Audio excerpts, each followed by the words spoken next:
England Argentina match মানেই Falklands বা Malvinas যুদ্ধের পুরনো প্রতিশোধ।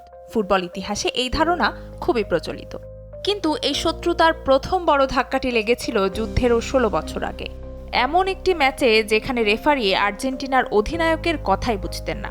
তাহলে 1982 সালের যুদ্ধ কি সত্যিই এই লড়াই তৈরি করেছিল, নাকি পুরনো এক ফুটবলীয় অপমানকে নতুন রূপ দিয়েছিল? ইতিহাস ঘাটলে দেখা যায় সামরিক সংঘাতের অনেক আগে থেকেই এই বিদ্বেষের বীজ বোনা হয়েছিল। ঘটনাটি 1966 সালের 23 জুলাই লন্ডনের ওয়েম্বলি স্টেডিয়ামে বিশ্বকাপের কোয়ার্টার ফাইনালে জার্মান রেফারি আর্জেন্টাইন অধিনায়ক অ্যান্তোনিও র্যাটিনকে ভায়োলেন্স অব দ্য টাং এর অভিযোগে মাঠ থেকে বের করে দেন। যদিও রেফারি স্প্যানিশ ভাষার একটি শব্দও বুঝতেন না।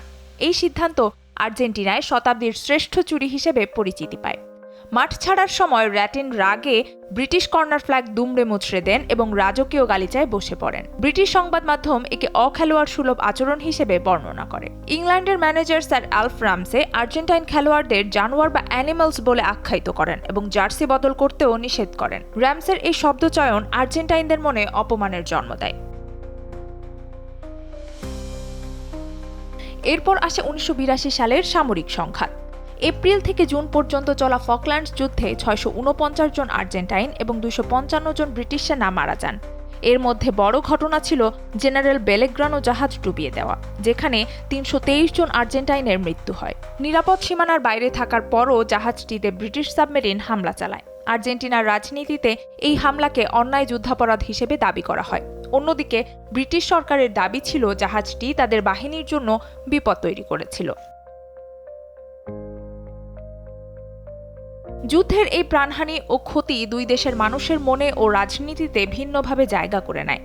আর্জেন্টিনার তুলনায় ব্রিটেনে ফকল্যান্ডস যুদ্ধের কথা দৈনন্দিন রাজনীতি ও ফুটবল সমর্থকদের মাঝে কম দেখা যায়। উল্টো দিকে আর্জেন্টিনায় মালভিনাস তাদের সংবিধানে, পড়াশোনায় ও সমর্থকদের মনে সবসময় জড়িয়ে থাকে।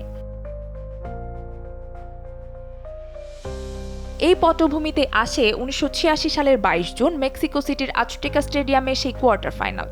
ওই দিন দিয়েগো ম্যারাডোনা তার বিখ্যাত দুটি গোল করেন। প্রথমটি হাত দিয়ে করা হ্যান্ড অফ গড এবং দ্বিতীয়টি ক্ষিপ্ত কৌশল হিসেবে ব্যাখ্যা করেন।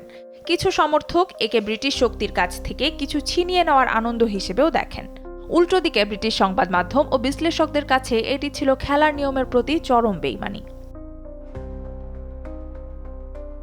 ওই ম্যাচের আগে ম্যারাডোনা বা অন্য খেলোয়াড়রা প্রকাশ্যে বলেছিলেন ফুটবলের সাথে মালভিনাস যুদ্ধের কোনো সম্পর্ক নেই। ম্যাচটিকে সরাসরি প্রতিশোধ হিসেবে তুলে ধরার বয়ানটি তৈরি হয়েছিল আরও পরে। 2000 সালে প্রকাশিত আত্মজীবনীতে ম্যারাডোনা স্পষ্ট করে লেখেন, এটি শুধু একটি ফুটবল দলকে হারানো ছিল না, ইংরেজরা মালভিনাসে অনেক আর্জেন্টাইন ছেলেকে হত্যা করেছিল এবং এই জয়টি ছিল তার প্রতিশোধ। 1986 পরের বিশ্বকাপগুলোতে এই ফুটবলীয় বৈরিতা নতুন নতুন ঘটনা দিয়ে আরও পোক্ত হয়েছে। সিমিওনের ভূমিকা ব্রিটিশ সংবাদ মাধ্যমে নতুন করে আর্জেন্টাইন প্রতারণার আখ্যান তৈরি করে। আবার 2000 বাস্তব পৃথিবীতে অবশ্য দুই দেশের সম্পর্ক পুরোপুরি বিচ্ছিন্ন নয়। 1989 সালেই দুই দেশের মধ্যে কূটনৈতিক সম্পর্ক পুনরায় স্থাপিত হয়। ওসভালদো আর্টিলেস ইংলিশ ফুটবলে অত্যন্ত জনপ্রিয় হয়ে ওঠেন। ফকল্যান্ডস যুদ্ধে নিজের এক কাজিনকে হারিয়েও তিনি পেশাদার সম্পর্ক বজায় রেখেছিলেন।